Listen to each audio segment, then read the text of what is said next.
We have the Vanity Fair article here for Jurassic World Rebirth. I saw this T-Rex post on Reddit, this picture here at the start of the article.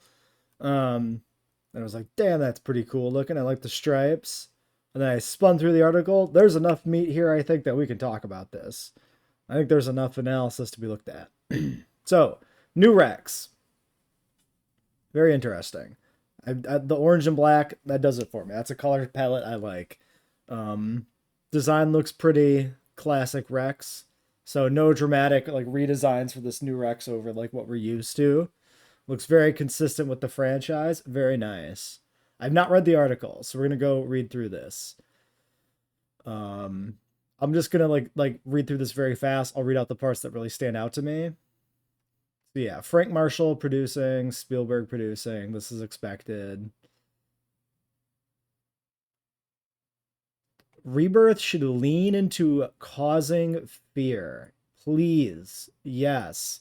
Can I have a Jurassic movie with actual tension again?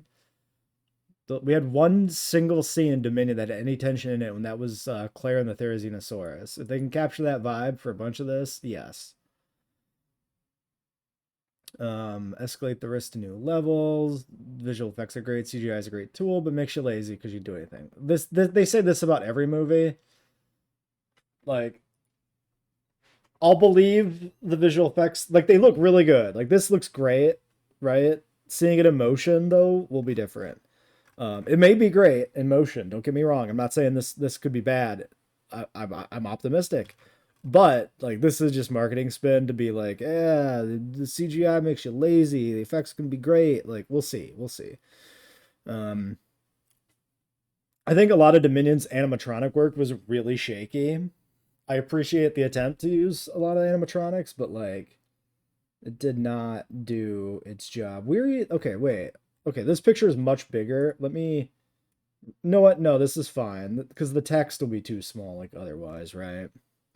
Story follows members of a recovery team led by Scarlett Johansson, Mahershala Ali, and Jonathan Bailey as they venture to an island near the equator that was once home to the first Jurassic Park's research lab.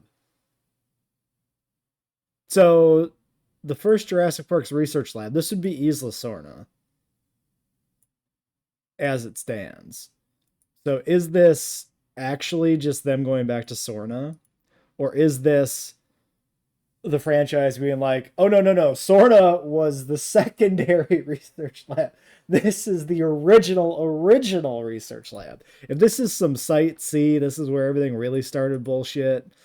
I don't really like that because that just feels lazy. If the movie's good, then fine. I'll take it. But like, really? This is Site Double B? Like, what? It's supposed to be a new island from what everybody's been saying, but I mean, maybe we'll see. The squad is trying to retrieve genetic material that could lead to a medical breakthrough um, for humanity, but 3 decades later, the mistakes made at that ruined facility have not gone away. They've endured and only grown bigger. So this sentence,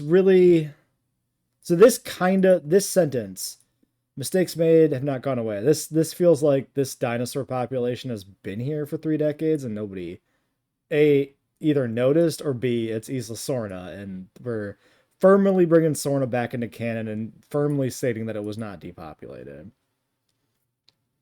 They've endured, they've only grown bigger. These are the dinosaurs that didn't work. There's some mutations in there. They're all based on real dinosaur research, but they look a little different. So this sentence, this makes me think we are doing a Site C thing of like, okay, they started making dinosaurs on this island. They made a bunch of fucking monsters, and then they just abandoned it. They're like, oh, all right, fuck this. And they went to Isla Sorna, and they started over. Which this essentially this confirms the four-armed mutant thing if you've seen that rumor, which sucks. I don't like that. If the movie's good, I can live with it. Imagine the nightmare version of the giant lizards that evolved naturally millions of years ago.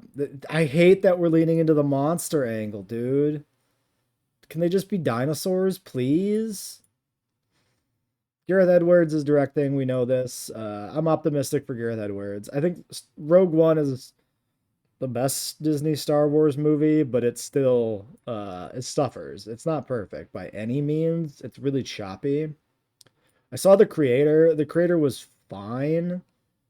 And then Godzilla 2014 is pretty good. That's I guess my take on it. So like I feel more optimistic about Edward's filmography than I do Trevorrow's. So this should be a step up in terms of like filmmaking quality and everything. Probably a pretty big step because like at least Gareth Edwards movies are visually interesting. Like um I have a fondness for Fallen Kingdom because I really like how it's filmed. I like the look of the film. I think Jay Bayona did a great job with a garbage script. As great a job as he could with a garbage script. So I'm optimistic. Like my enjoyment of a Jurassic film can be buoyed by visuals a little bit more than something else, like more cerebral, I guess could be. So we'll see. Yeah, I never saw Monsters. It's on the list of things to see. Godzilla, yeah. Adding to his Rebirth dinosaur inspiration were a few other favorites. The skeletal xenomorph from Alien, the dungeon mammoth from Return of the Jedi, they mean the Rancor, and the original Big Bad from Superbook's first JP, so the Rex. I don't know why they don't. Does the person who wrote this not know what a Rancor is, or did Gareth Edwards rather not know what a Rancor was? I don't know. Interesting set of inspirations. The Xenomorph, of course. I love Alien. That's another one of my main franchises. There's a lot of Alien content on the other channel. This is probably inspiring the Mutant, but also was like the Indoraptor was very like Xenomorph coded in a way. So this is not even a first for the franchise to be like, let's draw a little bit from Alien. The Rancor, like, okay, he's a big bipedal lizard thing. I mean, he's essentially a dinosaur. He's not anatomically. I mean, obviously he's an alien, but like, sure, sure, man, that's fine as an inspiration. Why not? And then just say that our inspiration is Jurassic Park is like hilarious. That's just comical.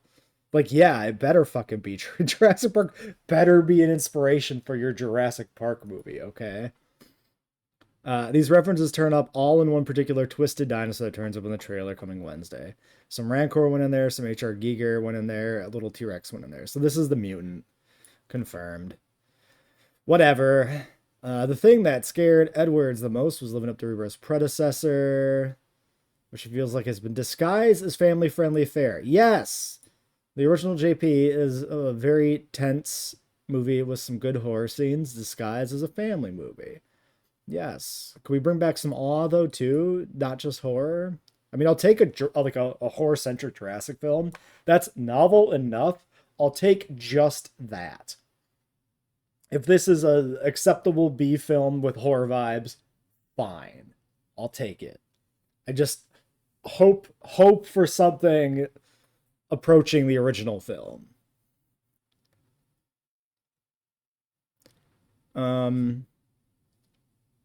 But yeah, horror film in the Witness Protection Program. Haha, very funny. Went to see his kids. I was scared shitless. I mean, I wasn't, but that's because I was in too much awe to be scared, right? I was 7. I was staring at shit on the fucking movie screen that I had never seen in my goddamn life, and that tapped into everything I loved as like a little kid. So I couldn't be like scared, but I could feel the tension, right? You could be on the edge of your seat and not scared. But yeah, the T-Rex attack was my introduction to JP, like sneaking into a movie theater. So I was 7 at a different movie.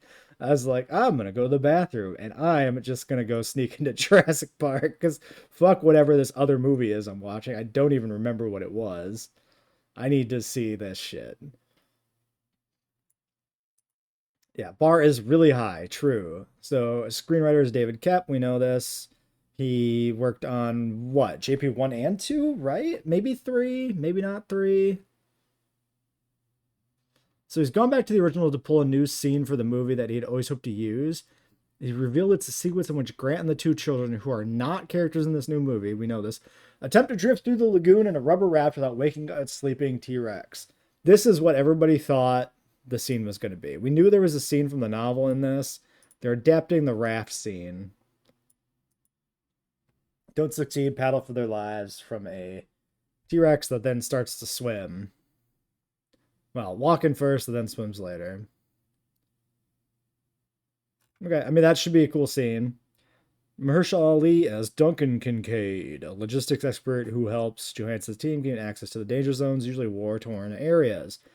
Duncan Kincaid feels like a very action movie name to me. It feels like it should be the name of like an Arnold Schwarzenegger character, but sure. It's not as goofy as a lot of names in the Trevorrow trilogy are.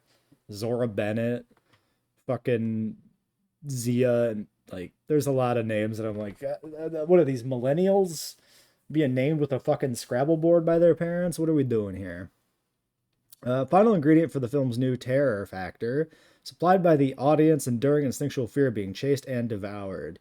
Yeah, I fear that in my regular life. I live on the East Coast. I fear being chased and devoured. There's something very primal buried deep inside everybody. As mammals, we evolve this fear of the bigger animal that's going to come one day and kill us or our family. Hopefully the family. I want to live. Second you see it on screen, you're like, I knew it. Okay. Complacency, biggest risk. Let's not look at that picture yet. The next two pictures I think are pretty fucking spicy. The one after this next one, when I saw it, I like scrolled back up and I'm like, oh shit, we're doing a video. Complacency was the biggest risk for early humans, yada yada yada. Idea that dinosaurs were passe. Wait, Cap returns since the Lost World, yes. So came up with the idea that dinosaurs are passe. People are tired of them. They were an inconvenience. People aren't going to museums to see them or petting zoos. They're just in the way. Climate was not conducive to their survival, so they were starting to pass away and get sick. But there was one area in the equator that had the perfect climate and temperature and environment for them. This is nonsense, kinda. I mean, like, dinosaurs are probably not fare well in today's environment because, like, the atmospheric composition's a bit different than the time they were, around in. This is covered in the novel where like the stegosauruses are asthmatic because just like there's just not enough fucking oxygen in the atmosphere. It's like they're on the tippy top of a mountain for them and they can barely breathe. But these are the kind of problems that would manifest immediately, not like 30 years later. So this is a little whatever. It also runs very contrary to Trevorrow's trilogy to be like, dinosaurs are boring. I want them to all die. Fuck these things. Whereas like the end of Dominion was like, life will find a way, the dinosaurs can integrate, yada yada yada. Which is like very against the first trilogy's messaging of like playing God, right? So the Rebirth here with this like, dinosaurs getting sick and dying stuff, like hanging on by their fingernails. This is very like Crichton-y, I think, in a way that the Trevorrow trilogy wasn't. Don't scroll down. Slisu shot in Rebirth that evokes an iconic image from first JP when the Rex rips through the visitor center, battles raptors, and roars when dinosaurs rule the earth, yada yada. Similar image appears in the opening, but in a less majestic way. Interesting. Oh, okay. Johnny Bailey's a scientist in a museum that's closing up their dinosaur exhibit. It's a little depressing. It's like dinosaur science ending just because somebody cloned a few. Weird. I wonder how much this will actually reference Dominion. Monster movies are only frightening. I guess the image is just on the screen now. Fuck it. Enjoy. This is clearly a Spinosaurus. You can kind of see a hint of the sail there, croc jaws. I mean, maybe it's like a baryonyx, but this is clearly a Spinosaurus. This is clearly our first like big glimpse at the new Spino design. All right, so we've got a little bit of plot here. We've got trio of central characters with an altruistic mission.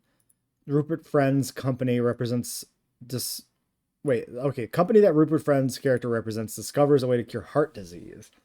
But you need DNA from the three largest dinosaurs. Those three dinosaurs exist on the island where they were first created, but it's a no-go zone. This is really sounding like Isla Sorna, which is the optimal outcome. I really do hope now that this is just Isla Sorna. This plot device is like MacGuffin territory. This is nonsense. I wonder if it's a cover story. Maybe this like, oh, we need dinosaur DNA from these three big things to cure heart disease. That sounds like bullshit. And it is bullshit, but is it script bullshit or is it in universe bullshit? Did this guy cook this up as an excuse to get to the island for one reason or another, or get these people there to look for DNA? I wonder. Johansson leads the quest as Zora Bennett. Yeah, that's okay. I forgot that she was Zora Bennett. I think I was thinking of the lady from Jurassic World. What the fuck is her name? The one that gets eaten by the Pteranodon and the Mosasaurus. She's got a Z name.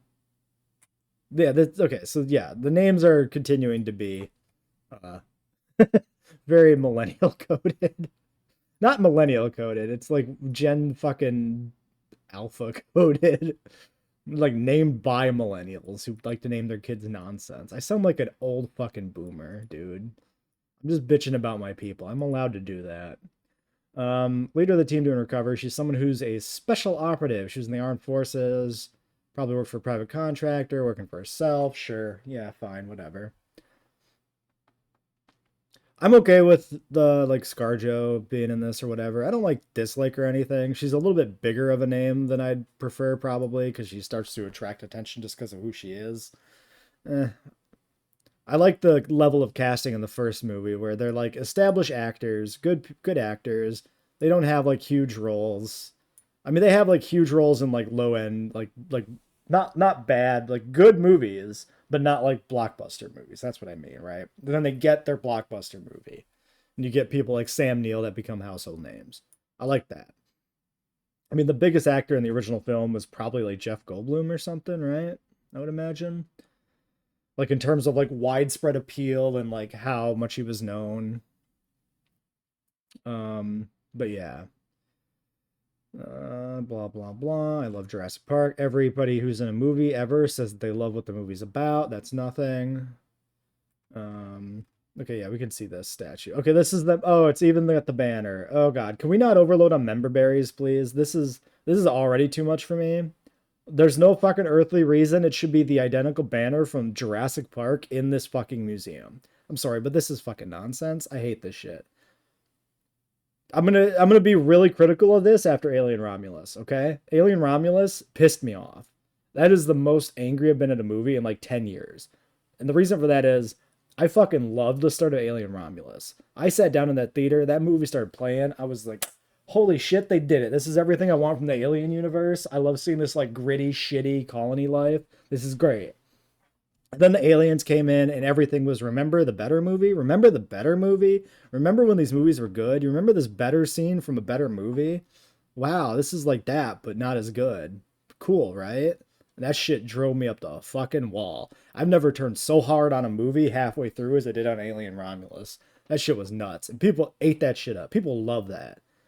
People were clapping in the fucking theater over the member berry lines. I was like aghast. My jaw was like dropped. I was like, how do what? If you clap at a line, you have to know the original line because in the context of the film, it doesn't fucking work.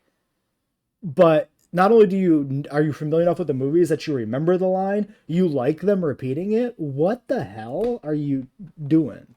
This like inbred movie making, I hate this shit, man. I'm okay with Easter eggs where they work, but when this is like forced, man. Just have it be a banner that says when dinosaurs ruled the earth, but change the design of the font so it doesn't look like the one from the film. It still works as a reference, but it's not just the same goddamn thing. I'm sorry I'm so mad about this banner, but like this is more of a broader movie rant. Like this might be the only member berry in the film. Maybe it's fine. But I just had to get that out of my system.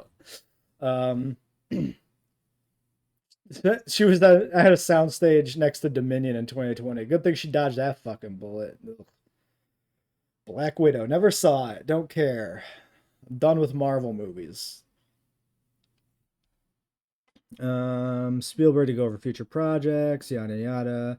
Let's talk about Jurassic. Super fan. Actually true. Converting super fan. Yada yada. I think I'll believe you. When you can name every dinosaur in the franchise right now, Scarlett Johansson. There's different kinds of fans. You could be a big fan of a thing and not know all the like excessive details. Do not look at that picture. Okay. This time we're going to be disciplined. We're not looking at this picture. I'm not touching the mouse. We're gonna go through the rest of the article. We're not gonna skip ahead to the crazy shit that's coming. I promise you, it's crazy shit that's coming. Um, about a month after that, Johansson had kept script. It was proposed her own touches. Yada yada yada yada. Evolved to be less of a mercenary, more dedicated to saving people, but at a professional crossroads and burnt out. Boy, can I fucking feel that. Holy shit. Remove the part about saving people. I'm just at a professional crossroads and burnt out. Fuck. You can put that together with the on the East Coast part and you can figure out a lot. I've also just talked about my job on the channel at some point or another. I work at, I'm an astronomer. If all goes well, this could be a job that allows the character to retire from danger zones. Of course, everything goes wrong, but that's the fun part. As it charts a new course, promises some callbacks. Stop! Stop! Stop! Stop. Bailey hints that his paleontologist, Dr. Henry Loomis, has a history of Sam Neill's intrepid character. Okay, I'm okay with that. I'm okay for an in-universe character to be like, hey, I know Alan Grant tangentially.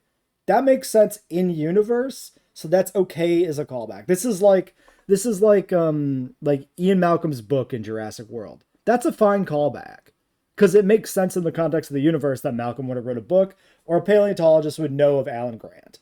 In a world where dinosaurs have been cloned and Alan Grant was like the guy that interacted with them first as paleontologists go, makes perfect sense. This is an okay reference. This is what I mean by you could still make references to previous material. It just doesn't have to be fucking egregious. You have to wait and see what sort of link there is between them. His professorial hero is in contrast to Bailey's recent breakthrough role is Fiyero and Wicked.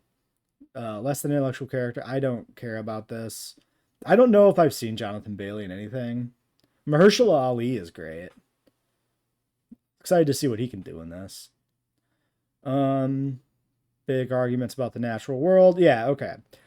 Reinforces big cerebral and emotional arguments about the natural world and how we humans live our lives. So probably Bailey is going to be a little bit of Alan Grant, a little bit of Ian Malcolm, which is good. That's a perfectly fine way to do a character in a movie like this.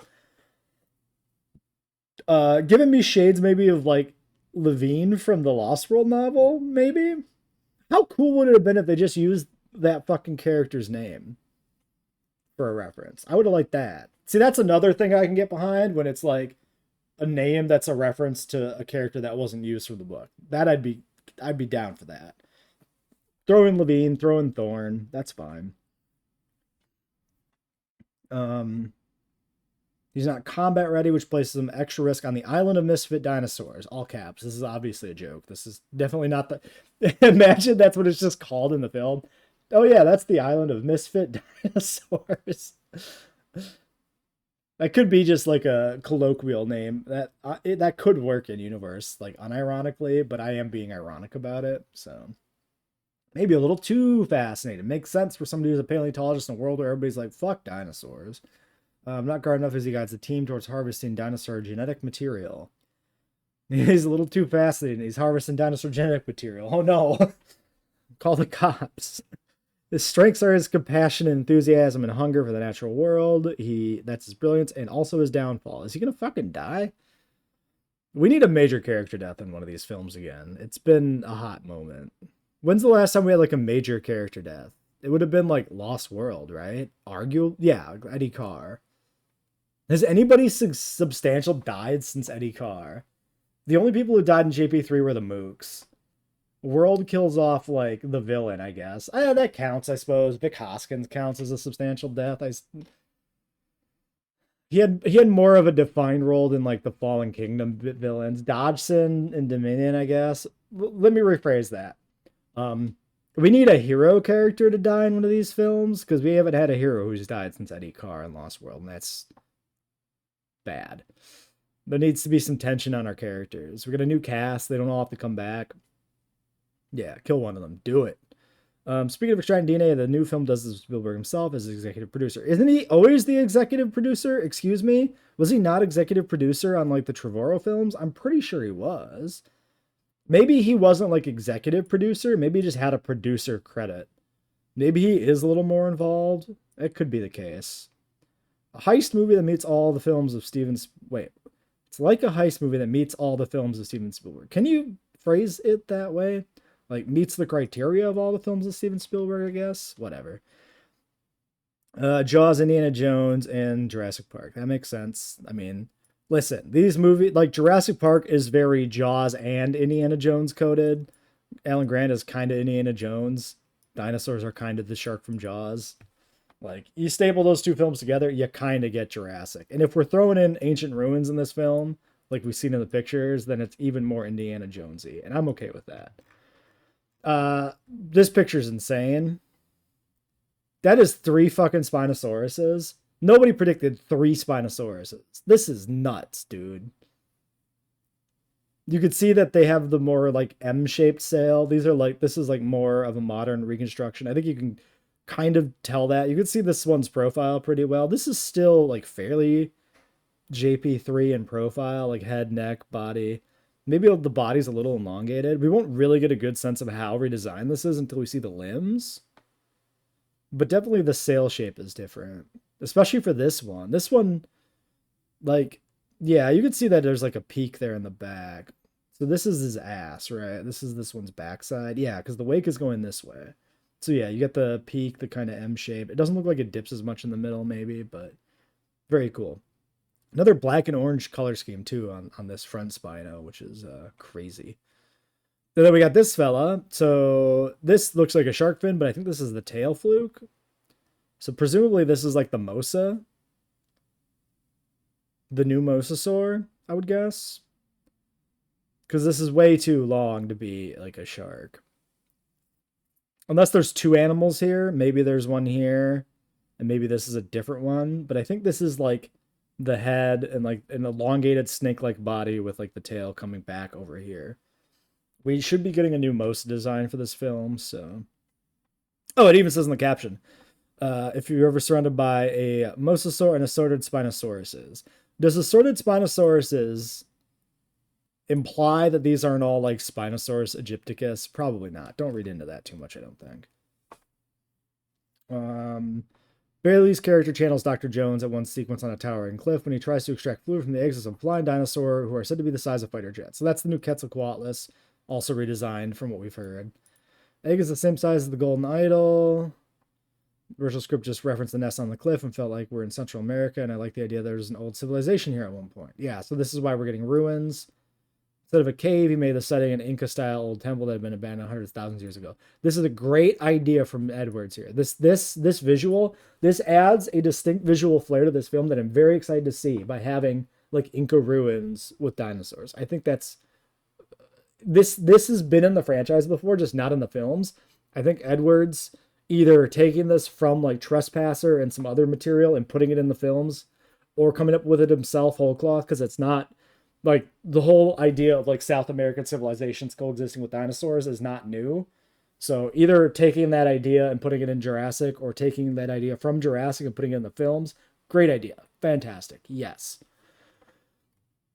Bailey points out the relationship between 3 leads mirrors Jaws. Yes, sure, fine. Bookish oceanographer, like the police chief, and Kincaid is like Quint. Sure, fine. I have now seen Jaws. it like I can appreciate Jaws, but so much of that's leaked into like popular culture that is a movie I couldn't get all the like enjoyment out of it I could have gotten if I had seen it without all of the context that it leaked through into everything else. Very unfortunate. Should have saw it when I was like 20 and not when I'm like almost 40, but what are you gonna do?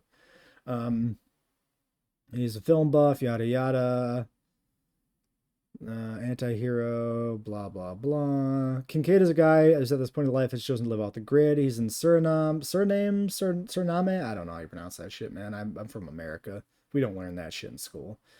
But he's somebody who's been a good friend of Zora's and always willing to help out when she needs something handled covertly. He's a good-spirited guy, but he's definitely been through some tragedy.